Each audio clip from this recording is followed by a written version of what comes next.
Pulse Market, you operate in the Scottish and the Irish market, and that you provide, Michael, a kind of bespoke software service, data service, information service. First of all, tell us a little bit about Pulse Market. Thanks, Ivan. Yeah, so Pulse Market it's a startup. First of all, we've just launched first early adopter clients on the platform. We're a procurement and supplier management platform, and we're primarily focused on financial service firms. And in terms of ESG, that's something we kind of built in at the core when we started the business. We have a little corny do good story around that, because I came from a fintech or regtech startup where we were a very successful company. We got sold and we exited from that, and we were selling data management services into financial firms in the UK and the US. And we were fattening the wallets of already quite fat bankers around the globe. And that was very good and very fun and very interesting. But my kids, who've just started to join the climate action brigade, weren't as impressed with that as perhaps we were. So when we were starting this Pulse Market company, we thought, wait, we want to be the next, not just unicorn. I'm from Cork, and if you can do 1 billion, you can do 10. So we're going to be the next decacorn. Yeah, absolutely. I'm getting fed up with these decacorns, but go on. Yeah. But as well as that, we'd like to do some good so that my young fella can be pleased around the. But specifically, what's the software application?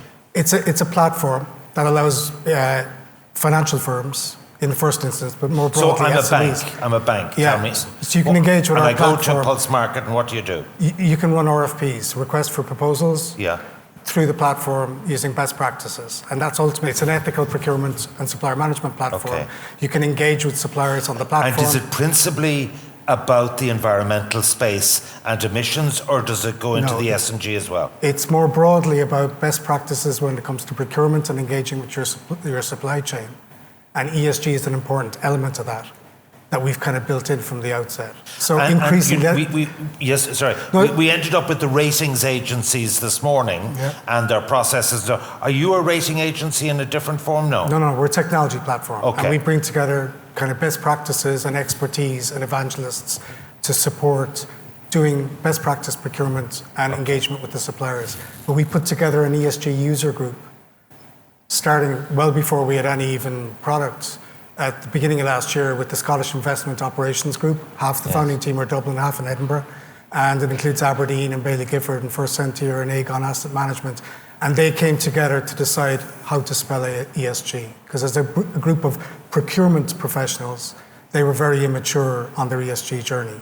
And we began to talk about what that meant in terms of... So what I'm picking up there is that we heard earlier from the investment community, and they're light years ahead of the procurement community, and you're open to bring that together? Until somebody on the screen there from London bashes me over the head, in financial services. Okay. Yes, okay. That's the area we focused on. So, Ornua, Kerry Gold, the Dairy Board, as I used to know them, Noel Cawley's days and so on. Dave Fitzgerald, you're the Sustainability Director. First of all, what are you doing about sustainability? Methane, which cows emit, is 16 times more dangerous than CO2. We've had huge growth. Talk about feel the wallet of the Irish dairy industry. It's a massive success story. Dairy farmers' incomes 80,000 on average, non-dairy farmer incomes 8,000. So it's really important to rural Ireland. But to reduce the emissions by now agreed 25% by 2030, moving towards net zero, are you part of the good guys or the bad guys? Well, I'd have to say the good guys, Ivan. Okay.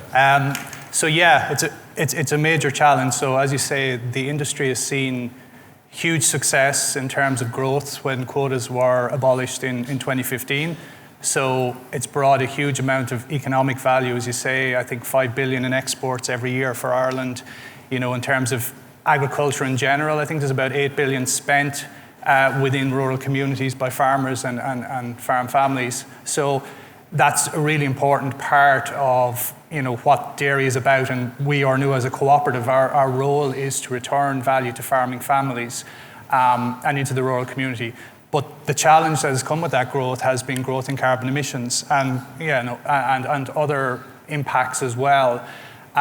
So there has been a lot of work done by the industry around how we measure that.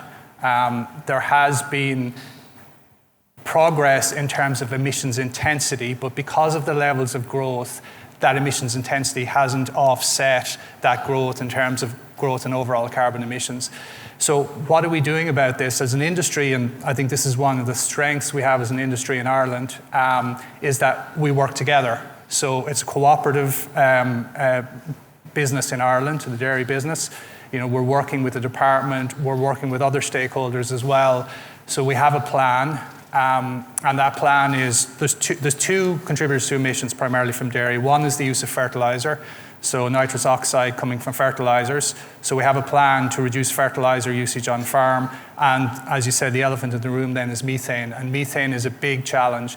So there are solutions for methane that are being trialed, more for intensive systems, but equally those solutions will have application in our system, which is an extensive grass-based system. So our cows are out of the field for the majority of the year, whereas most of our, let's say, competitors globally would have their cows in sheds for the year. So we have solutions to methane, but they need to be tested and proven and rolled out at scale for the industry. So you mentioned 25% as a target. That is a challenge. It's a challenge for the industry. It's a challenge for dairy. What we need to do now is get on with rolling out the fertilizer reduction solutions, and we need to continue that pipeline of research and trialing and scale up of the solutions which are not proven. And I think this will be how the industry will address the problem, in that it will be a pipeline. We don't have all the answers to get to 25% right now, but we need to work through science and through research to develop and scale up and roll out those solutions. Okay. Well, therefore, you'll be aware of the independent reports, not your own reports or Food Vision reports or departmental reports, which are about the growth of the industry and the achievement of very spectacular economic growths. They say that even if you do all this smart stuff that you've just outlined and implement it fully, it'll reduce emissions by 14%, according to KPMG. Where do you get to the 25 without reducing the national dairy herd? So I think that 14%, I think we can go beyond that with some of the solutions that are there in terms of some of the feed additive solutions that are coming. So we're seeing a 30% methane reduction from feed additives. So I believe that we will go further in terms of some of those initiatives. But ultimately, as I said, it will be about developing future solutions and developing a pipeline of solutions to reduce methane on farm. So I think we owe it to the industry and to our farmers to look at those solutions which keeps them economically viable, which builds on the success that we've had as an industry before we look at the options of having to reduce herd size and reduce obviously the profitability of individual farmers. St. Augustine, keep me pure, but not just yet. Is that it? So I think it will be a case that if we don't deliver, and I think it will be incumbent now on the dairy industry to deliver in the next couple of years, because the EPA are measuring emissions every year and they're pointing to agriculture and dairy as a part of that, contributing to growing emissions. If we don't see emissions reductions in the next couple of years, then I think the pressure will increase to... What about cannibalising the suckler herd? I mean, what do we have? So 1.6 million dairy cows and 750,000 and dropping suckler cows, which are uneconomic and are only there because of the subsidies. Could we get rid of the suckler cows and replace them with dairy cows? I think that, so the dairy industry and the beef industry, as you know, are very much intertwined. We rely on the beef industry to take calves from the dairy sector and grow those into beef cattle. So I think that interdependency will always be there. That mix of how, in future, will there be some more growth in dairy herd? I'm seeing, and we're seeing stabilization now in terms of the numbers, in terms of the volume growth in dairy. So I think future volume is probably going to come more from efficiency and productivity, more so than from increasing in cow numbers in the dairy herd. And just specifically, there was huge controversy in relation to Glanbia planning project, which was to do with processing capacity, where you had the environmentalists on one side and the industry on the other. At a conference like this, Where do you stand? In relation to the Waterford project. The Waterford project. So Glanbia and Tirlawn are, as I said, we're a cooperative, so they're a shareholder. They're part owner of Ornua. That's the way the industry is structured. Sure. So I think, our members have invested in capacity to deal with the volume of milk.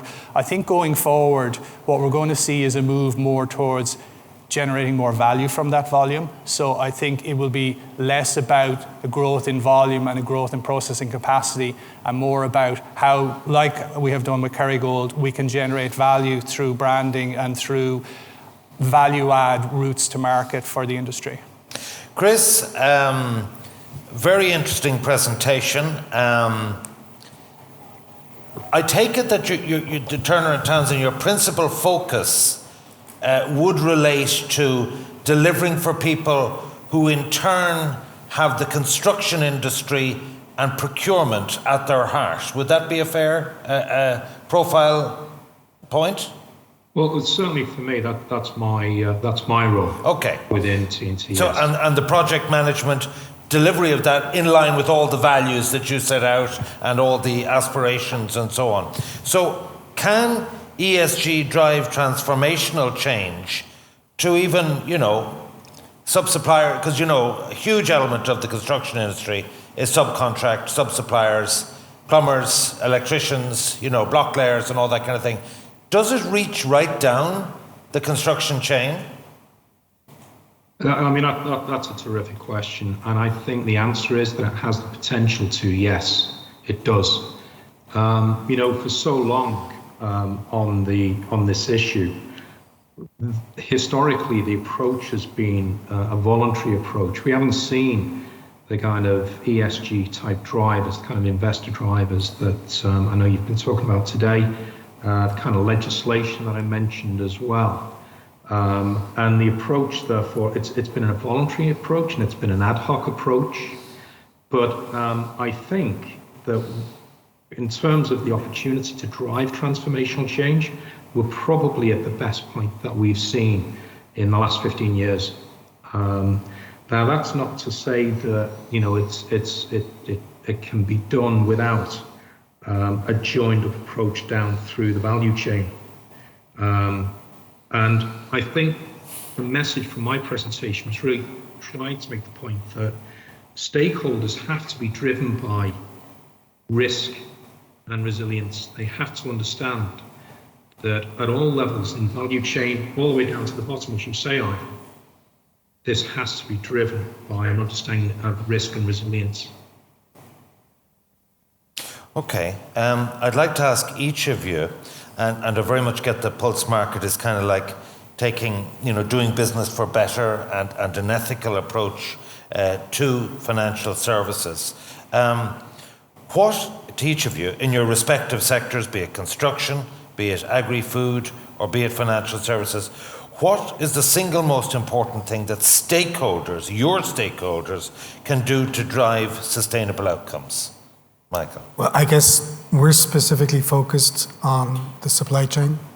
And so the two big drivers in financial services are regulation, SECR, SFDR, and there's a whole alphabet soup of others around the globe, and investment dollar. So people might be doing it for the right reasons, but they don't have to do it for the right reasons. They're doing it for bottom line reasons. And ultimately, the supply chain is what we facilitate influencing, because I think there's a stat that says that approximately 80% of carbon emissions are related not to scope 1 or scope 2, but scope 3 that relates to the supply chain.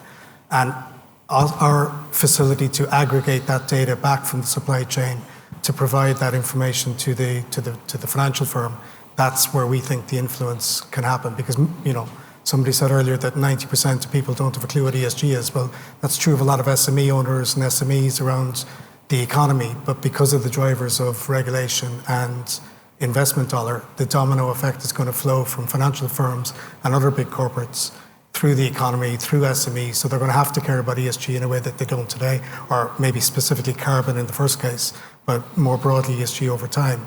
And that's going to have to flow back. And I guess our facility is to help financial firms influence for good their supply chain to do the right thing and over time, make improvements that are demonstrable and are measurable. Okay, the single most important thing your stakeholders can do, and I suppose then you're moving on towards farmers.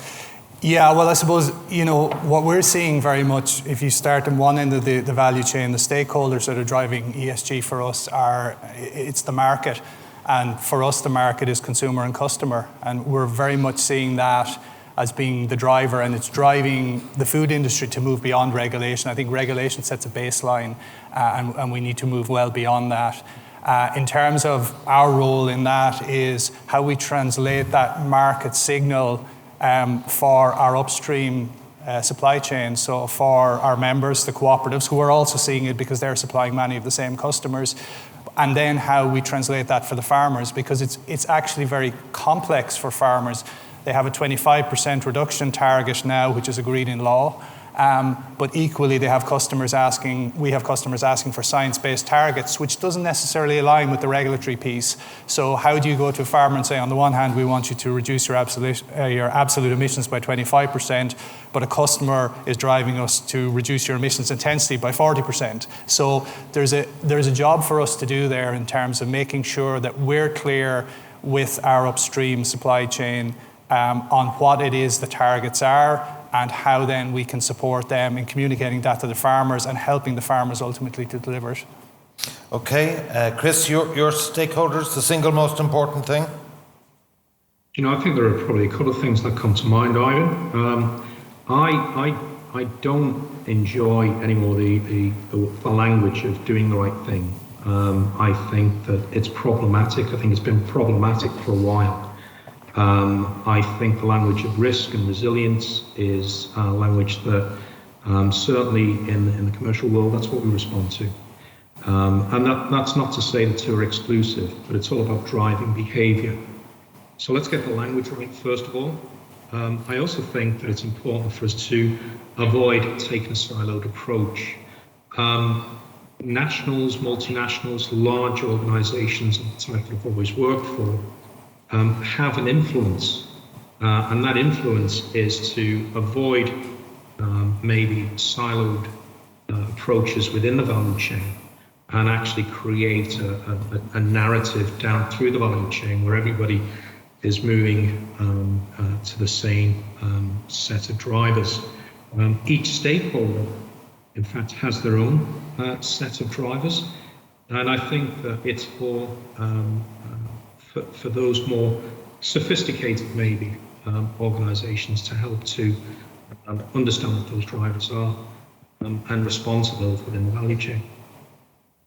I have a poll here for you on Slido. Has your organization had its operational, that scope 1 and or 2 greenhouse gas emissions data verified, yes or no?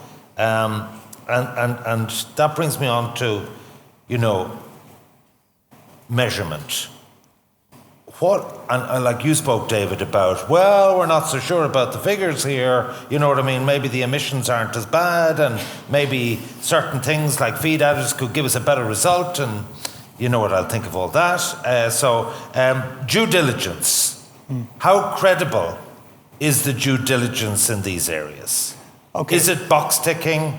Is it enough to get you through the latest interview you're doing, or what?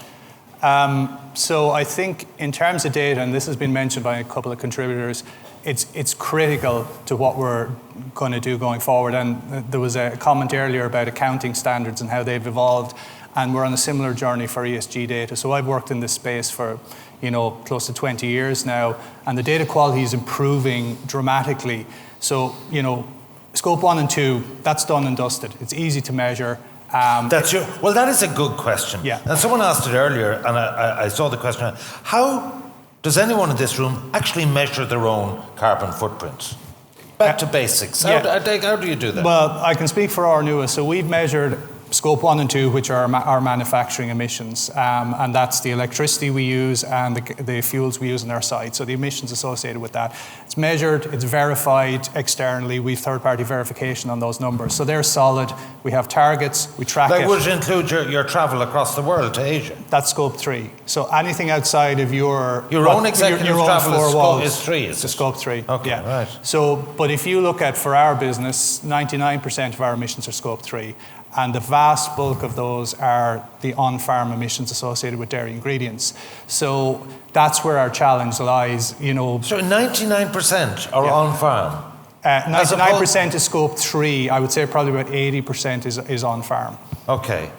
But no, I mean, like, obviously the big processing plants have their own Scope 1 and 2. They do, which are our Scope 3. So what is your carbon footprint then? In terms of total end-to-end. Yeah. So end-to-end, we're responsible for about 3 million tonnes of carbon, right, of which 1% is Scope 1 and 2. So, and we've measured it. Scope 3 measurement there's a lot more uncertainty around it because you're relying on information from your suppliers. That information is improving, but the standardization of that needs to improve. It's a huge exercise to do it every year because it's everything you buy, packaging, ingredients, it's all of that. So, firstly, where do you get the volumes, then where do you get the emissions factors for each of those things that you buy? So it's complex. There's a lot of work happening around automation and, systems that can pull that data out and do it for you. So there's work to be done there, but I would say, we are measuring, and I'm sure a lot of businesses are measuring, and we do get verification on that as well. So it is in line with global best practice. So due diligence, and what's this ESG passport?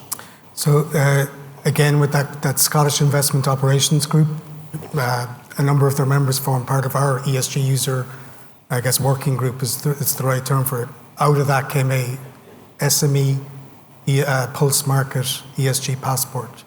It's just 20 questions. It's mostly around educational materials, and it allows SMEs that these financial firms want to encourage and support as they go down the ESG journey. So how rigorous is the due diligence? I'm waving my passport around as a great corporate citizen, no? Tick boxes are fine to begin with, because there's actually very little value in taking our passport, which costs 100 quid and which is paid for by the financial firm. But Aegon won't fire you today if you've answered no to 20 questions. But they'll absolutely fire you in 2 years' time if you're still answering no. So it's really the start of a journey for those SMEs who don't know where to begin. And that's the problem. Most of the SMEs are too busy to be bothered with ESG until a client imperative makes it a requarement or a risk. As a fintech, how credible do you think the due diligence is? Well, ultimately, it's hugely important. But to begin the process at the top of the funnel is people just becoming ESG aware, beginning to look at doing something about it, answering self-assessment questionnaires at the start of the point, and then graduating to being verified. What is the regulatory driver of that? Well, SFTR and SECR specifically are the big ones that are driving behaviours in the UK, which is where, and actually answer to your question a little bit earlier, 10%, less than 10% of UK businesses measure their carbon footprint today.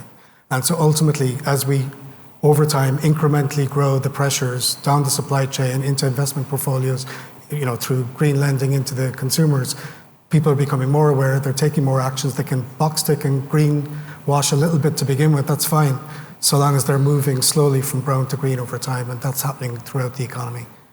Okay, same for you, Chris, in construction-related infrastructure development, what are the regulatory drivers and how credible is the due diligence? Gosh, that's a big question.